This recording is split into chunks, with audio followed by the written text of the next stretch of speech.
Desde os tempos imemoriais, os homens observam o céu com reverência e temor, intuindo que, acima das nuvens e da poeira dos dias, forças invisíveis travam batalhas além da compreensão humana.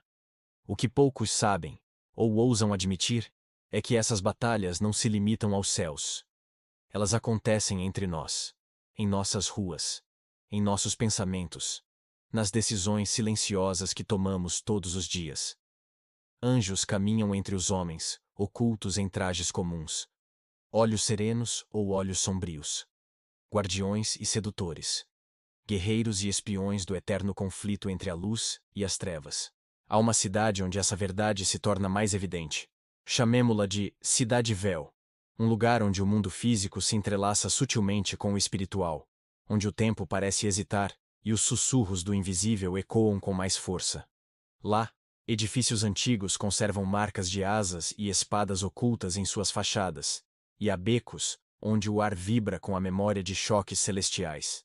Nesse cenário, os anjos bons e maus se misturam aos humanos, cada um com seu propósito: proteger, testar, redimir ou corromper. Entre os anjos bons, havia um que se destacava: Elian, o guardião das passagens. Seus olhos carregavam séculos de compaixão e batalha. Seus passos, firmes, marcavam os cruzamentos do destino. Entre os maus, o mais temido era Lurak, o desfigurador, cuja presença fazia a temperatura cair e os sorrisos desaparecerem dos rostos mais inocentes. Elian sabia que Lurak já caminhava pelas avenidas da Cidade Véu, espalhando mentiras sutilmente, semeando desespero, incentivando decisões pequenas que acabariam por causar tragédias irreversíveis. Elian e seus irmãos da luz vinham operando discretamente. Estavam infiltrados como professores, médicos, motoristas, pedreiros e até crianças. Sua função não era impor, mas influenciar. Um toque de mão que acalma, uma palavra que desvia alguém do abismo, um silêncio que impede a ofensa. Mas agora, com a aproximação da convergência, o raro alinhamento espiritual que tornaria a Cidade Véu um vórtice entre dimensões, a guerra silenciosa teria de se revelar. E com ela, os anjos deixariam de sussurrar e passariam a bradar. A guerra começou na madrugada do solstício, quando o céu ficou vermelho por um instante que nenhum meteorologista conseguiu explicar. Em uma igreja abandonada no centro da cidade, o solo tremeu levemente.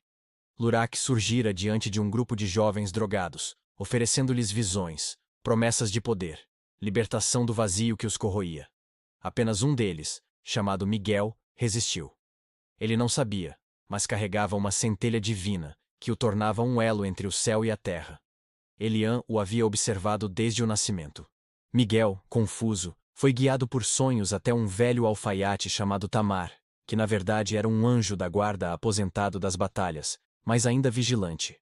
Tamar contou-lhe a verdade que ninguém mais ousaria contar, que ele era um nascido sob luz, um dos poucos humanos que podiam enxergar os anjos sem filtros ou véus. Seu destino era servir de ponto de equilíbrio na guerra prestes a emergir. Miguel riu, achando que era loucura. Até que viu Elian em sua forma verdadeira, com asas que brilhavam como lâminas e voz que ecoava dentro da alma. Enquanto isso, Lurak reunia suas hostes. Eles estavam em toda parte. Nos altos cargos corruptos, nas redes de tráfico humano, em igrejas distorcidas pela ganância.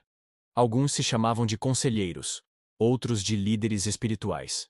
Mas todos tinham em comum os olhos vazios e uma habilidade macabra de controlar emoções humanas, principalmente o medo. Alimentavam-se dele, cresciam com ele e preparavam o grande dia em que tomariam a cidade por completo, transformando-a em uma sede de domínio para espalhar o caos sobre a terra. A guerra tomou forma em eventos estranhos que os jornais não conseguiam explicar. Um incêndio que não queimava madeira santa.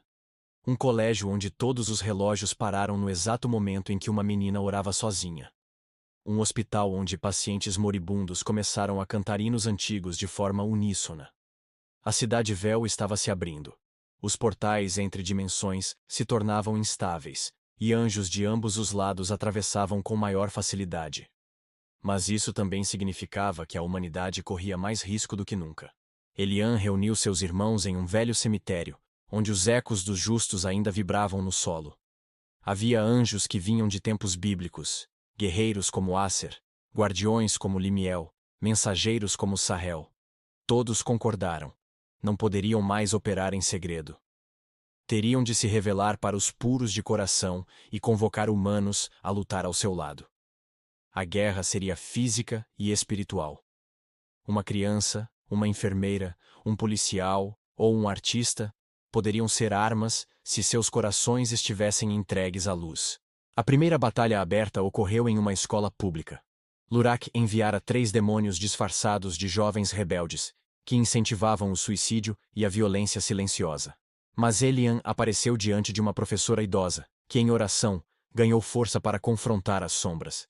Ao recitar o Salmo 91 com fé, rasgou o véu e os demônios se revelaram. Crianças gritaram. Mas nesse mesmo instante, colunas de luz caíram do teto, e anjos desceram como relâmpagos, protegendo os pequenos e selando aquele lugar com glória.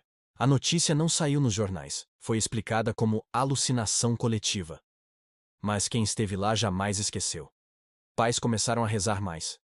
Professores passaram a notar uma atmosfera diferente nos corredores.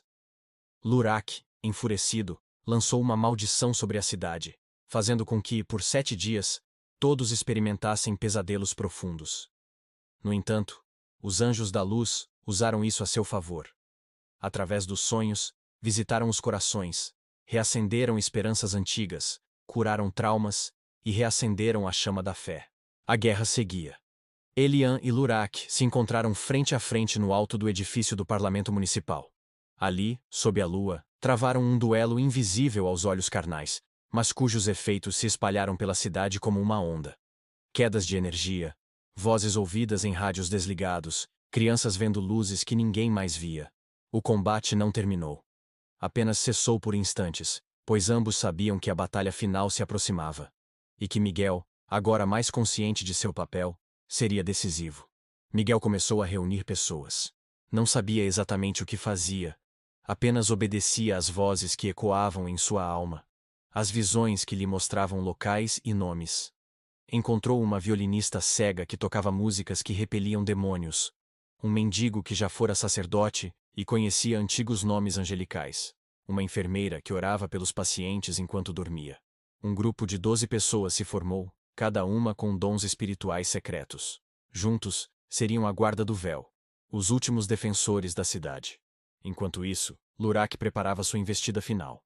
Construiu uma fortaleza de trevas em uma fábrica abandonada, e de lá lançava comandos mentais para líderes gananciosos, pais violentos e jovens desesperados.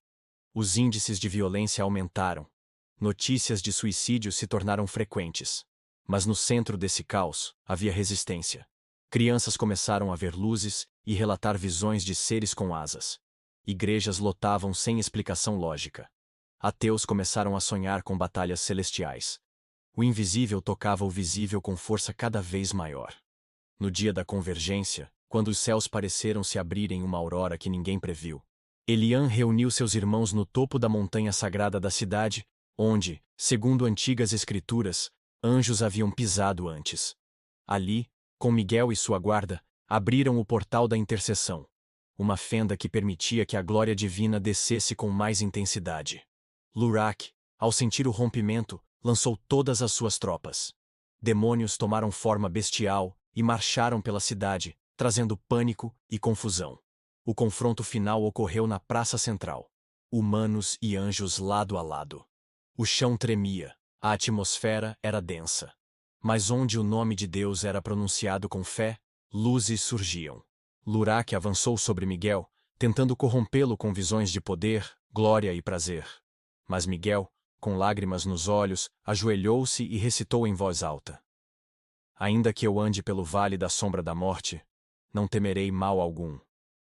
Com essas palavras, uma espada de luz surgiu em sua mão, e ele cortou as correntes que prendiam dezenas de almas. O exército do bem venceu. Mas não foi uma vitória definitiva. Elian sabia que as trevas retornariam.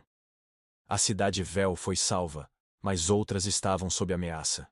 Os anjos permaneceram entre nós, alguns visíveis, outros ocultos, mas todos atentos. Miguel tornou-se um sinal vivo, uma ponte entre mundos.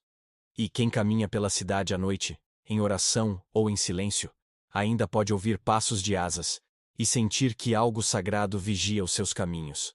Assim é a realidade oculta. Anjos vivem entre nós. A guerra entre o bem e o mal continua.